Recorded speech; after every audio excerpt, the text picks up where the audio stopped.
আসসালামু আলাইকুম, ফ্রান্সে avec রাব্বানির 59 নম্বর ক্লাস আপনাদের সবাইকে স্বাগতম জানাচ্ছি। তো গত পার্ট থেকেই আমরা একটি নতুন বিষয় সম্পর্কে আলোচনা করছি, সেটা হচ্ছে লে মদ। তার মানে হচ্ছে যে একটি ক্রিয়ার মানে একটি ক্রিয়াকে বিভিন্নভাবে ব্যবহার করা যেতে পারে। সেটা কালগত কারণে হতে পারে, মানে একটা হচ্ছে কালগত কারণে ভিন্ন হতে পারে, এবং আরেকটা হচ্ছে মদগত কারণে। তো মদ সম্পর্কে বলতে গিয়ে আমরা সেটা বলছিলাম যে একটা ক্রিয়ার ধরন সেটা কিভাবে ব্যবহার হইতেছে। যেমন কাজটা যদি মনে করুন যে সিওরিটি থাকে তাহলে এক ধরনের হবে, কাজের মধ্যে যদি মনে করুন যে আমি আমি চাই যে সে আসুক, এক্ষেত্রে তার আশাটা কিন্তু তার উপর নির্ভর করতেছে, আমি চাই সে আসুক, তো এটা এক ধরনের হবে। তারপর হবে যে জনাব বিনয়ের সাথে কাউকে বলতে, জনাব আমি তো একটু কথা বলতে চাচ্ছিলাম, এক্ষেত্রে এক ধরনের হবে। তো এই জিনিসগুলোর বিষয় নিয়ে আমরা মূলত আলোচনা করছি, এবং সেটাই গত পাঠে নেই এই পাঠে বা এবং পরবর্তী কিছু পাঠেও আমরা আলোচনা অব্যাহত রাখবো। তাহলে আমরা দেখেছি যে গত পাঠে আমি কি বলেছিলাম আমার মনে নেই এক্স্যাক্টলি, যে মানে মদ সম্পর্কে আর কি। তো আমরা জানি যে এখানে l'indicatif রয়েছে, l'indicatif, তারপর হচ্ছে l'impératif, তারপর le conditionnel, তারপর le subjonctif, তারপর le gérondif, l'infinitif, le participe। তো এই কালগুলো রয়েছে, এই মদগুলো রয়েছে। এবং আপনারা জানেন যে l'indicatif সম্পর্কে আমরা অলরেডি পড়াশোনা করেছি, সেটা হচ্ছে ওই যে প্রেজেন্ট, পাস্ট, পাসে কম্পোজে, লাম্পারফে যেগুলো শিখেছেন আপনারা, ওইগুলো ছিল l'indicatif। ওইটাই মেজর জিনিস আর কি। এখন লাম্পেরাটিভ জিনিসটা কি? লাম্পেরাটিভ মানে হচ্ছে যে আমরা বোধহয় গত পাঠে বলেছিলাম, আপনি কাউকে কোনো ধরনের উপদেশ দিচ্ছেন অথবা কোনো ধরনের অর্ডার দিচ্ছেন, তখন আপনি লাম্পেরাটিভটা ব্যবহার করবেন, যে আহ, আজকে যেও না। এক্ষেত্রে বলতেছি না কিন্তু তুমি যেও না, বলতেছি যেও না, তো যখন এই সাবজেক্টটা নাই আর কি, তখন আপনি লাম্পেরাটিভ ইউজ করতেছেন। এই আসো, এক্ষেত্রে কিন্তু আমি বলছি না তুমি আসো, আমি বলতেছি আসো, তো এক্ষেত্রে হবে লাম্পেরাটিভ। আর লোকোজিশনাল, এটা হচ্ছে আপনার যে আমি, তুমি যদি আসো, যদি আমি বাংলাদেশে থাকতাম তাহলে আমি অনেক ভালো কাজ করতাম, কথা কথা। তো এক্ষেত্রে যদিটা থাকলে কন্ডিশনাল। সাবজুংটিভ মানে হচ্ছে এটা বিভিন্ন কারণে হতে পারে, যেমন কেউ যদি কোনো ধরনের নেসেসিটি প্রকাশ করতে চায়, বা কেউ যদি কোনো ধরনের তার আকাঙ্ক্ষা প্রকাশ করতে চায়, তো এক্ষেত্রে আর কি। যেমন আহ, আমি চাই যে তুমি আসো, এক্ষেত্রে আমি চাই এটা হবে প্রেজেন্ট। আর যে তুমি আসো, এক্ষেত্রে চু ভিয়া বলা যাবে না, এক্ষেত্রে অন্য একটা কিছু বলতে হবে, কারণ এখানে যে আমি চাই যে, এই যেটা রয়েছে, যখন এই যে থাকবে তখন একটা অন্য কিছু হবে। ঠিক আছে? তো এই জিনিসগুলো আমরা ডিটেলস দেখবো, আপনারা ঘাবড়ে যায় না। তারপর হলো জেরন্জিভ, এটা ভিন্ন বিষয়। l'infinitif মানে হচ্ছে মূল রূপ, যে মজে, মজে মানে খাওয়া। je veux manger, আমি চাই খেতে, এক্ষেত্রে মজে হচ্ছে l'infinitif। ঠিক আছে? আর লো পাসিসিভ কি সেটা আমরা পরবর্তীতে দেখবো। তো আজকে আমাদের মানে যে উদ্দেশ্যটা সেটা হচ্ছে যে আমরা l'indicatif, l'impératif এবং le conditionnel, এই তিনটা বিষয় নিয়ে আলোচনা করব। l'indicatif, l'impératif et le conditionnel। তো এর মধ্যে মেইন হচ্ছে লো কন্ডিশনাল, আপনারা কিছুক্ষণ পরেই দেখতে পারবেন। তাহলে প্রথমেই আমরা আসি হচ্ছে লান্দিকাচিফ। লান্দিকাচিফ, লান্দিকাচিফ আমরা অলরেডি পড়েছি, আপনারা মনে আছে? লান্দিকাচিফে যদি আমাকে মজে ভার্বটাকে কনজুগে করতে বলে, তাহলে আমি জানি যে বিভিন্ন কাল রয়েছে, সেটা হচ্ছে যে প্রেজেন্ট হলো জো মজ। হুম তারপর পাসে কম্পোজে হবে হচ্ছে যে মজে। হ্যাঁ, এরপর আমি খাচ্ছিলাম হবে জো মজে। তারপর আমি খাবো হবে হচ্ছে জো মজরে। আমি খেয়েছিলাম হয়ে যাবে যাবে মজে। এবং এখানে আরেকটি কাল রয়েছে যেটা আমরা দেখি নাই, পাসে সাম। ঠিক আছে? পাসে সাম্পল, তো আমি যদি সেটাতে কনজুগেট করি তাহলে জো মজে হয়ে যাবে আর কি, মজে। তো এখন এই জিনিসটা আমি আপনাদেরকে শিখাইনি, কারণ এটা মূলত বলার ক্ষেত্রে একটু কমপ্লিকেটেড বিষয়, এবং এটা লেখার ক্ষেত্রে মূলত ওই যখন সাহিত্য টাহিত্য লেখা হয় আর কি, তখন ব্যবহৃত হয়। তো আমরা জানবো যে লান্দি কাচিফের ভিতরে আমার কয়টা কাল রয়েছে। আমার বর্তমান রয়েছে একটি, পাসে কম্পোজে রয়েছে দুটি, তারপর আম্পারফে রয়েছে তিনটি, প্লুস্কো পারফে রয়েছে চারটি, তারপর ফিউচার সাম্পল রয়েছে পাঁচটি। তো এই পাঁচটি মূলত ধরা যেতে পারে, এটা লান্দি কাচিফের ভিতরে, এটা আমরা পড়েছি। আরো একটি কারণ রয়েছে, সেটা হচ্ছে পাসে সাম, সেটা আমরা পড়িনি, এটা একটা স্পেসিফিক কারণ রয়েছে, এটা আমরা হয়তো পরবর্তীতে দেখবো। তো ছয়টা কাল রয়েছে লান্দি কাচিফের ভিতরে, যেগুলো আমরা অলরেডি পড়ে ফেলেছি। ঠিক আছে? তারপর আসছে হচ্ছে লাম্পেরাচিফ। এরপর আসতেছে কোন কোন মদ, এরপর আসছে হচ্ছে লাম্পে, দুঃখিত,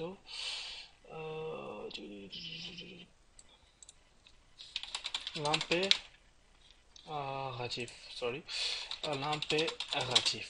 তো লাম্পে রাজিফ, ওয়ালা, এটা একটা গুরুত্বপূর্ণ বিষয়। এটা এটা আমরা জানি অ্যাকচুয়ালি, এটা মূলত তেমন কঠিন কিছু না। এখানে শুধু যেমন vous venez মানে আপনি আসেন, তাই না? vous venez মানে আপনি আসেন। আর আপনি যদি বলেন শুধু আসেন, venez, তাহলে এটা হয়ে যাবে হচ্ছে l'impératif, ঠিক আছে? তারপর যেমন ধরুন উম, যেমন tu pars মানে তুমি রওনা দাও, ঠিক আছে? তারপর যদি বলি যে pars, রওনা দাও, ঠিক আছে? আর যদি বলি যে রওনা দিও না, তাহলে বলতে হবে ne pars pas, রওনা দিও না। তার মানে হলো যখন আপনি লাম্পেরাটিভে আপনি নেগেটিভটা করতে যাবেন, যখন না বলতে যাবেন, তখন অটোমেটিকলি নোটা বসাইতে হবে সামনে আর কি, ঠিক আছে?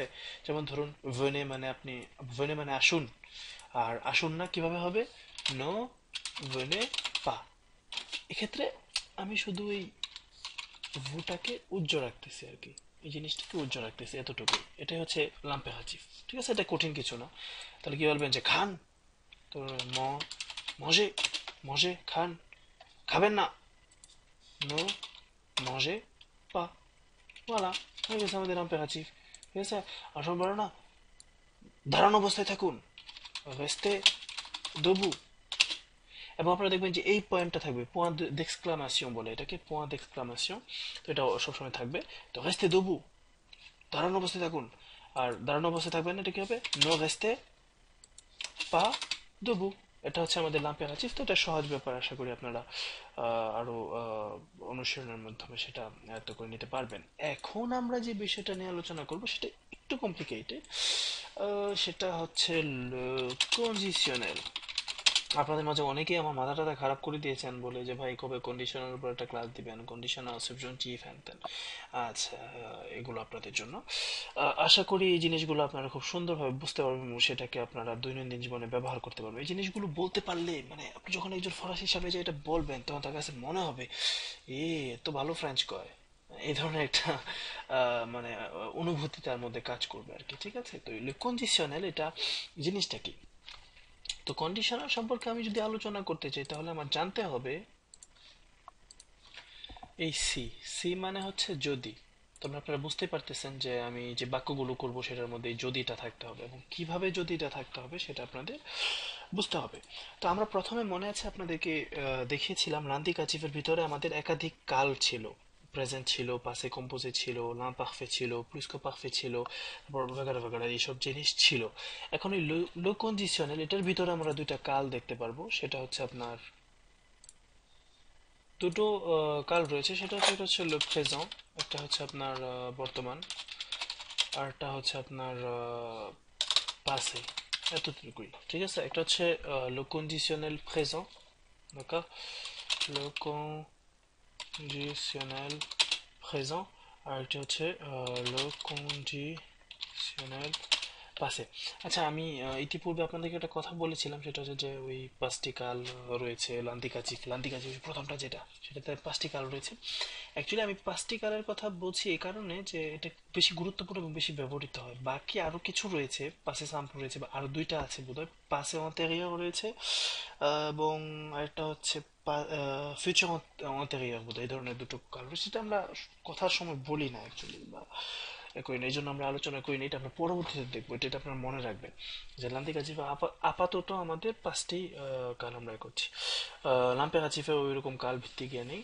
আর কন্ডিশনাল হচ্ছে দুইটি কাল রয়েছে কন্ডিশনালের ভিতরে, ঠিক আছে? একটা হচ্ছে আপনার লো কন্ডিশনাল প্রেজেন্ট, আর একটা হচ্ছে লো কন্ডিশনাল পাসে। এখন প্রশ্ন এসে যায় যে লো কন্ডিশনালটাই তো ঠিক মতো বুঝলাম না, এখন লো কন্ডিশনাল প্রেজেন্ট কথা বলতেছেন, আবার লো কন্ডিশনাল পাসের কথা বলতেছেন, জিনিসগুলো কি মানে কিভাবে ব্যবহার করতে হয় জিনিসগুলোকে? একটা প্রশ্ন আসে না আপনার?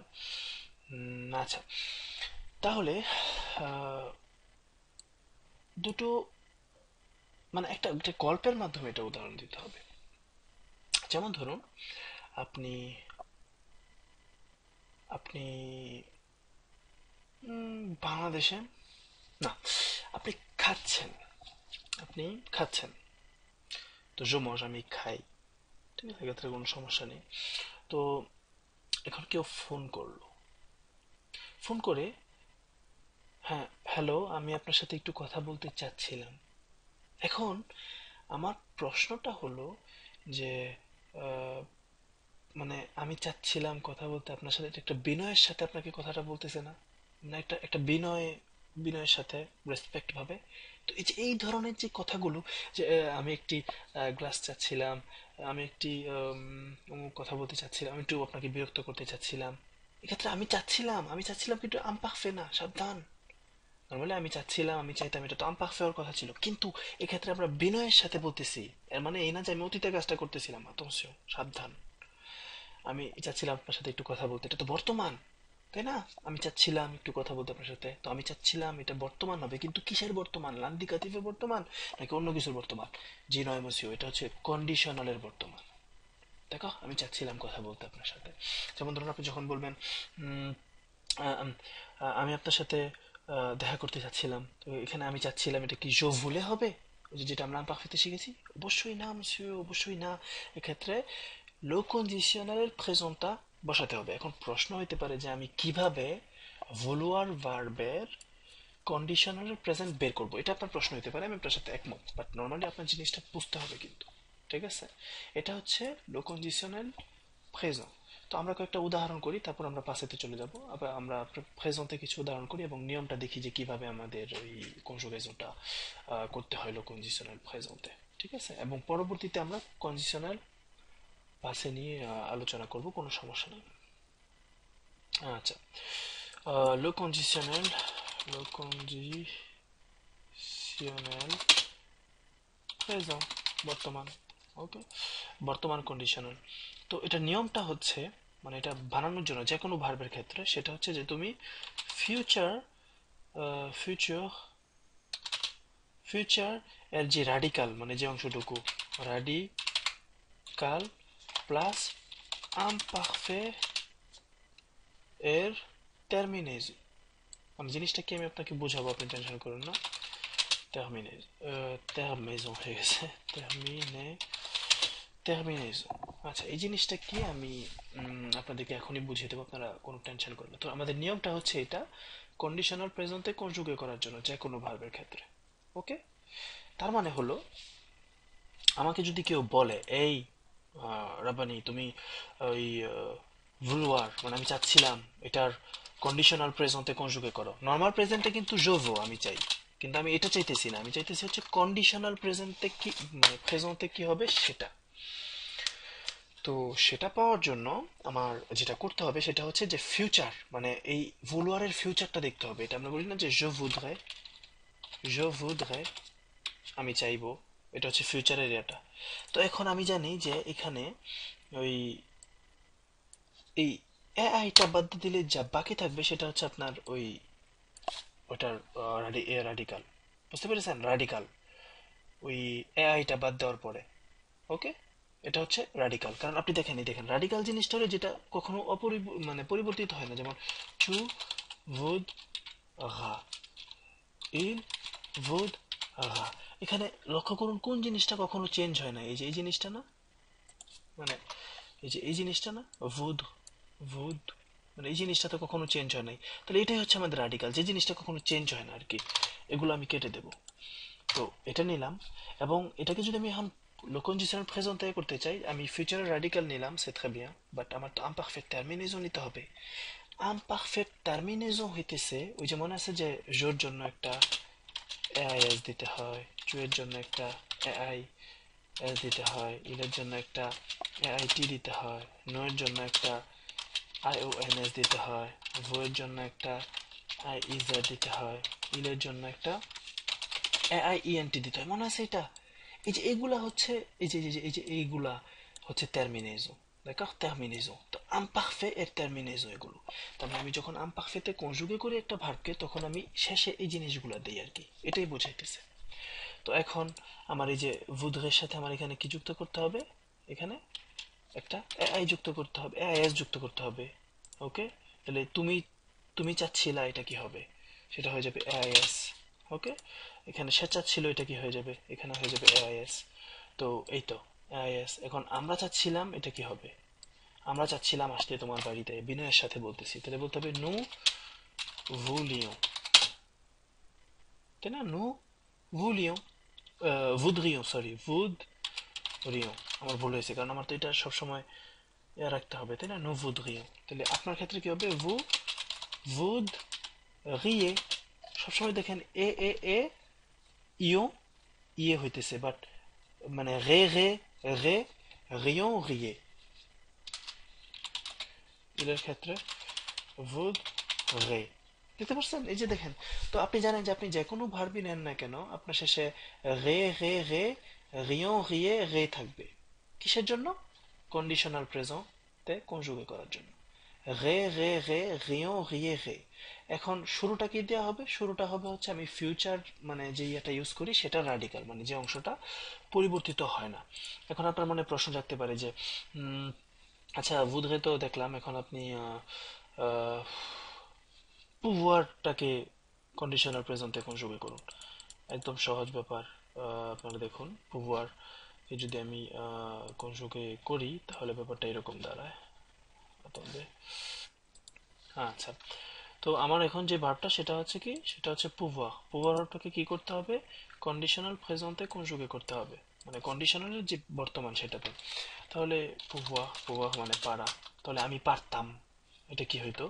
তো আমি জানি যে ফিউচারে কি হয়, জো পুরে হয়, তাই না? জো পুরে, এটাই তো হয় ফিউচারে।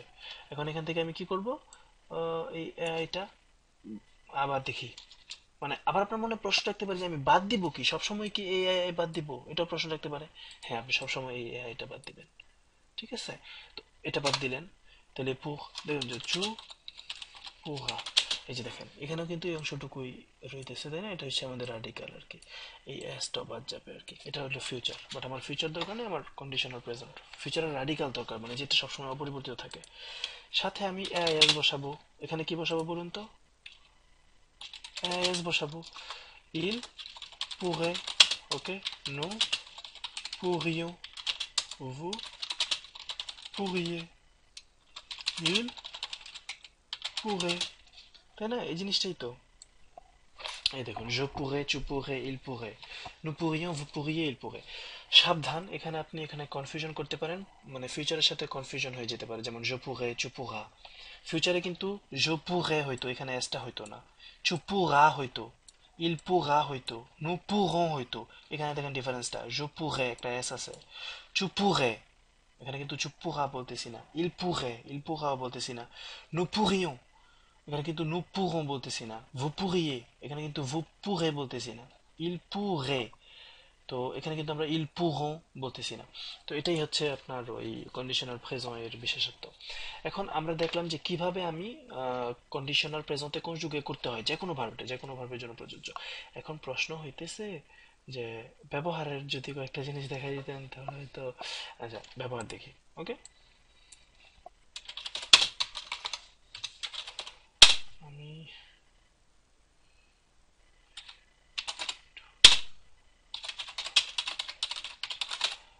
এখানে কি লক্ষ্য করছেন, এখানে একটা বিনয়ের ব্যাপার স্যাপার আছে না? আমি একটু পানি চাচ্ছিলাম, তাহলে কি হবে? আমি চাচ্ছিলাম, আমি চাচ্ছিলাম, আমি কি চাচ্ছিলাম? একটু পানি। এখন এই আমি চাচ্ছিলাম, এটা কি imparfait হবে?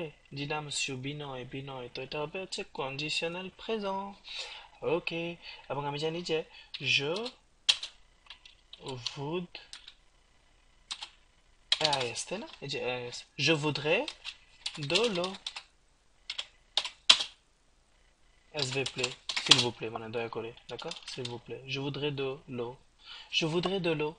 অনেক সময় রেস্টুরেন্টে বলে না যে je voudrais un nain fromage, s'il vous plaît, je voudrais une assiette, je voudrais un verre d'eau, মানে এই জন্য বলে না?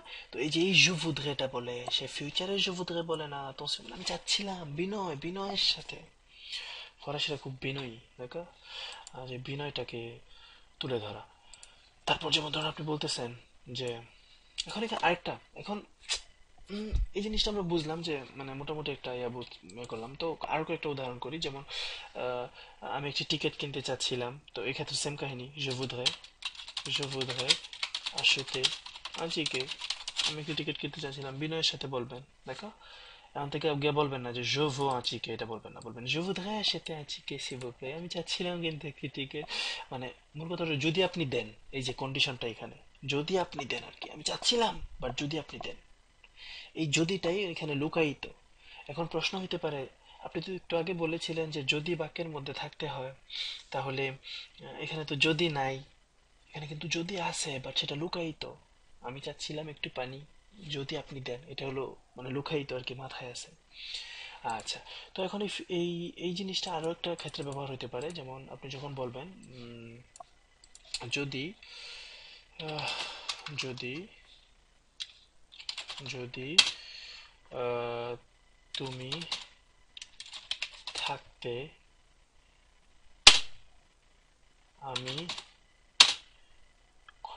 সুখী সুখী হতাম। ওকে, আপনারা বলবেন যে এটা কঠিন বাক্য, না অ্যাকচুয়ালি কঠিন না, মোটেও না। যদি তুমি থাকতে, তো এক্ষেত্রে একটা সূত্র হইলো যে যদি প্রথমে থাকতে মানে তুমি যদি থাকতা এখানে, এটা কিন্তু কন্ডিশনাল প্রেজেন্ট। কেমনে কন্ডিশনাল প্রেজেন্ট হইলো আমি আপনাকে বলতেছি একটু পরে। যদি তুমি থাকতে, তো এটা থাকা হইলো মানে এত্র, মানে ওই যে তুমি যদি হইতা এখানে আর কি, এটাই আর কি, তুমি যদি হইতা এখানে। আচ্ছা, যদি তুমি থাকতে, আহ, আমার সাথে বসাই দিই এখানে একটু ইয়ে করার জন্য জিনিসটাকে, আমার সাথে। ওকে, তো ব্যাপারটা এরকম হবে, যদি তুমি থাকতে, তো এক্ষেত্রে একটা সূত্র মনে রাখতে হবে যে আমার বাক্যের শুরুটা যদি আমপাখফে দিয়ে শুরু হয়, আমপাখফে দিয়ে শুরু হয়, তাহলে আমার শেষটা হবে হচ্ছে কন্ডিশনাল প্রেজেন্ট দিয়ে শেষ হবে। দেখো আমপাখফে দিয়ে শুরু হলে, তো এখানে দেখুন আপনারা একটা আমপাখফে দিয়ে শুরু হয়েছে, যদি তুমি থাকতে আমার সাথে, মানে যদি তুমি ছিলা আমার সাথে, এটাই বোঝায় আর কি। সি চু এতে avec moi, আমি হতাম, তার মানে এটা কন্ডিশন, যদি তুমি থাকতা, এই যে যে জিনিসটা কন্ডিশনটা ভোগ করতেছে সেটার সাথেই কন্ডিশনাল প্রেজেন্ট বসে দেবে। je, আমি হতাম, এটা অ্যাডভার্বের। je serai, এটা হলো আমি হব, আর আমি জানি যে এখানে একটা এস লাগাইলে হয়ে যাবে হচ্ছে কন্ডিশনাল প্রেজেন্ট, তাহলে je serai content। আচ্ছা, si il était avec moi, avec toi, tu serais হবে, সেম কাহিনী, tu serais, হ্যাঁ। ওকে, je serais content, আর tu serais content। ওকে, যদি আপনি থাকতেন তাহলে কি হবে, si vous étiez, এই যে এটা কিন্তু আপনার imparfait, শুরুটা imparfait, si vous étiez avec moi, ওকে, avec lui, lui, il serait, এক্ষেত্রে দেখেন AIT শেষে, AIT, এই যে AIT, এবং এখানে লক্ষ্য করুন এই সটা কোনো জায়গায় কিন্তু মানে হইতেছে না, বুঝতে পেরেছেন? এটাই আর কি আপনার কন্ডিশনাল ফ্রেজম। আপনি জানেন যে যদি শুরুতে এই আমপারফেক্টটা থাকে তাহলে আপনার পরবর্তী যে ভার্বটা দিতে হবে সেটা হচ্ছে কন্ডিশনাল ফ্রেজম, এবং কন্ডিশনাল ফ্রেজমতে কনজুগে করার নিয়মটা এখানে মানে ইতিপূর্বে দেওয়া হয়েছে এবং এখানে বলা হয়েছে। আচ্ছা, এখন আপনাদের মনে প্রশ্ন জাগতে পারে, মানে দুই ধরনের প্রশ্ন জাগতে পারে আমার আমার মনে হয়, সেটা হচ্ছে যদি তুমি থাকতে আমি সুখী হতাম, এটা বর্তমান হইলো কেমনে, যদি তুমি থাকতে আমি সুখী হইতাম, এই জিনিসটা বর্তমান, খুব লক্ষ্য করে দেখেন। আমি ফোন করতেছি একজনকে, তুমি যদি থাকতে তাহলে অনেক ভালো লাগতো, এটা কিন্তু বর্তমান, মানে তুমি যদি এখন থাকতে তাহলে ভালো লাগতো, তার মানে এটা পসিবল আছে, তুমি যদি আসো তাহলে ভালো লাগবে, এটাই বর্তমান। এখন মনে করুন এরশাদ শিকদার, এরশাদ শিকদারের কথা বলি, তাহলে এরশাদ শিকদার কি বলবে, সে যখন জেলে ছিল তখন কি বলবে, সে যখন জেলে ছিল তখন বলবে যে আমি যদি বাইরে থাকতাম তাহলে আমি এই রুটি খাইতাম না, যদি আমি জেলের বাইরে থাকতাম তাহলে আমি রুটি খাইতাম না, এটাই বলবো, তাই না? আর এরশাদ শিকদার তো মরে গেছে, বুঝতে পারছেন, মরে গেছে, তার মানে এখন আহ, আমরা আমরা বলবো যে যদি আশা চিকদারের বাইরে থাকা হইতো ওই টাইমটাতে, তাহলে তার রুটি খাইতে হইতো না, তার মানে রুটিটা সে খেয়ে ফেলছে অলরেডি, খেয়ে মরছে, বাট ওকে, খাওয়া হইতো না, তো ওইটা হয়ে যাবে হচ্ছে একটু পাশে আর কি। হুম, ওইটা হবে হচ্ছে মানে পাশে, তো পাশেটা বোঝানো একটু কঠিন, আমাদের ভিডিওটা অনেক বেশি লং হয়ে যেতেছে, আমরা পরবর্তী ভিডিওতে আরো কিছু এক্সারসাইজের সাথে ওই কন্ডিশনাল পাসের সম্পর্কে আলোচনা করবো। ধন্যবাদ আপনার সবাইকে, আশা করি ক্লাসটি ভালো লেগেছে এবং পরবর্তী ক্লাস দেখার আমন্ত্রণ জানিয়ে এখানেই শেষ করছি। পরবর্তী ক্লাস দেখার আমন্ত্রণ জানিয়ে এখানেই শেষ করছি। ধন্যবাদ।